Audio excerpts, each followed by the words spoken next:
Não pegou na pista. Isso foi um negócio extremamente incrível. Porque quando ele desce aquele barranco e atravessa por cima da 23. Da 23 de maio. E tinha um taxista passando, inclusive, parece que atingiu o teto do carro dele, mas não tão baixo que tava. Mas ninguém morreu aí. O avião atravessou a 23 de maio. Mas esse também é um acidente muito triste. Assim, eu tinha um colega que inclusive ele tava. E aí aconteceu o TAN 3054. Que isso foi em 2007. Foi o último acidente que a gente teve no Brasil de aviação comercial. Que é esse no pouso que eu tava... Isso, que é esse aí que você estava confundindo. Esse foi impressionante, hein? Esse também foi chocante. Ainda mais porque a gente não pode nunca olhar o acidente só assim como se fosse um ponto só no espaço e vou olhar só isso aqui. Naquela época tinha muita coisa errada no Brasil, cara. De tráfego aéreo, de empresa falindo, a Varig estava falindo. Tinha um movimento muito grande de funcionários entre empresa que faliu, indo para outra empresa, falta de treinamento. O pessoal indo para a China também, de piloto. Tinha muitos, e aí passageiro chegava no aeroporto e era gente, porque as pessoas começaram a voar, porque foi quando as passagens baratearam, lembra? Aí chegava aquela horda de gente para voar e não tinha avião, não tinha, aí o pessoal dormia no aeroporto, quebrava balcão, dormiam no aeroporto, tem aquelas imagens, um monte de passageiro dormindo no aeroporto. Então era um caos aéreo. Um caos que gerava até uma pressão excessiva em cima dos tripulantes para que tivesse um avião onde tinha que ter um avião. Então esse é um dos fatores que contribuíram para esse acidente. Quer que eu explique mais ou menos o que aconteceu assim bem resumidamente? Então, esse avião tinha um problema... Essa imagem, o que é, Lene? É pós o esse acidente? É pós-acidente. É pós o acidente. E um avião da TAM, coincidentemente, aí nessa foto, pousando, né? Isso. Mas supostamente o modelo, talvez... Então, é o mesmo modelo. Mas o pouso seria, então, inverso a esse, não vindo daqui pra cá. Isso, era Jabaquara sentido Moema. Porque veio pra lá, escorregou daquele... Isso, ele nem passou naquele xadrez ali. Não passou, foi antes, já escorregou. Ele já veio fazendo curva para a esquerda antes, por causa de um reversor também, ó, que curioso.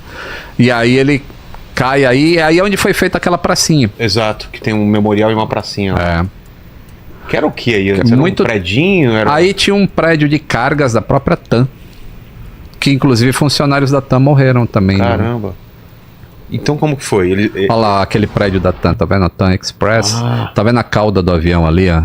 Isso foi o quê? Umas 7, 8 horas da noite, talvez? Acho que foi mais ou menos isso, 6h50, alguma coisa assim. Cara, que desesperador. E como que foi então? O avião ia pousar? Esse avião tinha um problema em um dos reversores. O reversor do lado direito, ele estava inoperante. O manual do avião permite... O piloto sabia disso. O piloto sabia disso, é documentado. Tá. E o manual do avião, ele permite que um ou os dois reversores estejam inoperantes. Porque o reversor, ele serve para auxiliar na frenagem do avião. Não é ele que efetivamente para um avião. Se você perder o freio do avião... Aí você não consegue parar só com o reversor até a pista acabar. Entendi. Agora, se você tiver sem os dois reversores, você vai frear dentro da pista ainda, porque o cálculo é feito para falha desses dois. Fala assim, eu tenho os dois funcionando, mas se falhar os dois, eu ainda paro na pista. Entendi. Isso que é calculado a extensão da pista, então. Isso. Por isso que quando o avião está muito pesado, ele pode pousar em alguns aeroportos, mas não no Santos Dumont, por exemplo. Que é muito curto. Aí tem um limite que você tem que parar ali, em 1.350 metros, acho, 1.390. Então, existia esse reversor direito inoperante. Aí a tripulação assume e eles vão até Porto Alegre e pousam. E lá, o procedimento de reversor inoperante é feito de maneira correta. Ou seja, as duas manetes foram colocadas em reversão, mesmo um só funcionando. Tá. E aí, quando você freia só de um lado, o avião tem uma tendência a andar para o outro. Então, o piloto controla isso no pedal. E aí ele contrabalanceia essa força, e lá foi feito dessa maneira. Aí lá em Porto Alegre, esse avião voltou para São Paulo lotado. 186 passageiros, parece. Acho que é isso. Não só confirmar, acho que é isso, 186, sendo que ele tinha 185 assentos disponíveis. É alguma coisa assim. E aí, mas tinha uma criança de colo, inclusive. E é isso que aumentou o número. E fora isso, naquela época, o ICMS do combustível em Porto Alegre era mais baixo do que em São Paulo. Tá.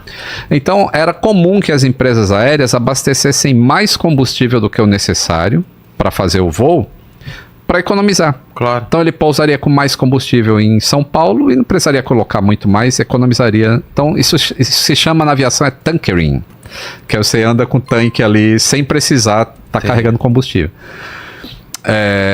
E aí ele abasteceu bastante lá e decolou com bastante gente. Então era um avião que estava bastante pesado. Se fosse hoje... Quantas pessoas você disse? Eu falei 186. Aqui pela pesquisa deu 157. 157, então era 156 e tinha 157. 157. Tá. 156 pessoas, ele tinha 157. Por causa do bebê. Então ele decola, e antes de decolar, já tinha notícia de que o tempo estava muito ruim em Congonhas, em São Paulo. Inclusive, acho que demora um pouco para decolar de lá. Quando eles decolam, tinha aberto Congonhas. Mas quando eles estão subindo, Congonhas fechou de novo. Aí, durante a rota, nessa 1h30 de voo, aí as condições em Congonhas melhoraram, mas ainda estava chovendo e a pista molhadíssima. E aí a pista de Congonhas tinha aquele problema do tal do groove, que a água não dispersava, não escorria direito, né? Então eles vêm aproximando. Mas não se sabia disso, cara? Antes? Sabia. Ah, tá. Eles sabiam. Inclusive, acho que uns 2 dias antes, um avião derrapou lá em Congonhas e tinha vários reportes de piloto, mas a gente tá no caos aéreo, é isso que eu tô falando. Tá. Então existia reportes e mantinha o aeroporto funcionando e blá blá blá. E aí os pilotos falam, né? Eles brifam e falam, eu tô com o reversor direito inoperante. Aí, no relatório final desse acidente, o CENIPA, ele faz que não é muito usual fazer isso, é fazer uma inferência do que será que o piloto estava pensando. Mas eles colocam assim, não... Como é que eles escrevem? Assim, esse fator não é confirmado, não é confirmado, alguma coisa assim, Quando é confirmado, eles falam lá na hora, isso aqui contribuiu, isso aqui não sabemos. Mas, analisando todos os dados, poderia se inferir que era isso. Entendi. Então, na descida, o piloto sabe que Congonhas é uma pista pequena, ele sabe que ele está pesado, ele sabe que a pista está molhada. Então, pode ser que o piloto tenha tentado fazer um procedimento diferente do que o que ele tinha feito lá em Porto Alegre. E esse diferente seria fazer o procedimento antigo de reversor inoperante, que seria, ao invés de trazer as duas manetes para trás e aplicar o reversor, ele traria só a manete do reversor que está funcionando e a outra ficaria em marcha lenta. E aí ele aplicaria o reversor só do lado que está funcionando, que era o lado esquerdo. E ele toca no solo e só a manete esquerda é trazida para a posição e é aplicado o reversor. Só que a direita não veio para a posição que ela tinha que vir. Aí o CENIPA fala assim, olha, a gente não tem como afirmar que essa manete não veio para cá. Mas porque ficou muito destruído. Ah, tá. Então ele não poder... isso é muito interessante na investigação. Quando você não tem 100% de certeza, você só faz a probabilidade matemática. E a probabilidade matemática daquele negócio não ter falhado bem ali na hora do pouso, naquelas condições, é um número tão gigante que você acaba falando, não, a manete não foi trazida para a posição. E isso pode ter sido um engano na hora de pousar, sob tensão, com tempo ruim, numa pista ao contrário, porque normalmente em Congonhas se pousa no sentido de Moema, né? Você passa em cima dos prédios, em cima do shopping Ibirapuera e pousa. E nesse dia estava tão ruim o tempo que o pouso estava sendo ao contrário. Você pousava no sentido do Jabaquara para Moema. Entendi. E aí ele toca, ele traz somente a manete esquerda. Sem trazer a manete direita para marcha lenta, O que acontece? o computador do avião interpretou que com o avião no solo e aquela manete naquela condição, ele começou a acelerar para permitir uma arremetida. Só que o outro motor já estava sendo levado para a reversão. Então a gente tem o caso de um motor acelerando para frente e o outro freando o avião para trás. E por isso que ele começa a fazer a curva para a esquerda. Não é os pilotos que querem fazer aquilo. É que o avião vai se arrastando para o lado esquerdo, porque um motor está potência de decolagem para tirar o avião do chão e o outro está freando. E isso acontece tão rápido. Foi 13 segundos entre o toque no solo e o impacto lá no prédio, que também tem uma imagem de IA aí, né? Inteligência artificial. Foi quanto tempo? 13 segundos. Só 13 segundos. Tocou o solo, 13 segundos, explodiu. É. E ele explode por quê também? Porque é muito combustível. Ali tinha muito combustível, o impacto é muito O forte. impacto sempre vai explodir. Se ele Não, ele precisa ter uma fonte de calor, que no caso são os motores. O motor funcionando é uma fonte de calor, e aí com o impacto ele explode. Às vezes pode acontecer explosão sem uma fonte de ignição, mas não é tão raro, não é tão comum. Entendi. E foi impressionante isso daí, né? E foi impressionante, aí... O pessoal relatou se foi um estrondo, como que foi, a galera que tava por lá, os relatos. Foi. Teve. Não pegou na pista. Não, isso foi um negócio extremamente incrível.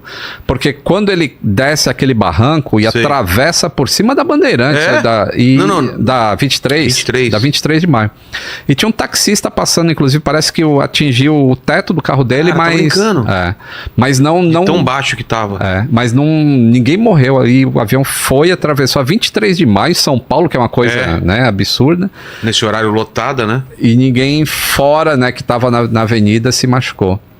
Mas esse também é um acidente muito triste, assim, eu tinha um colega que inclusive ele não pegou esse voo, ele pegou o outro, e os aviões ficaram dando volta em Congonhas, né, porque aconteceu acidente, agora ninguém pousa mais. E eles só ficaram sabendo, assim, e tipo, telefone celular naquela época você não podia ligar a bordo, aqueles celulares bem antigos.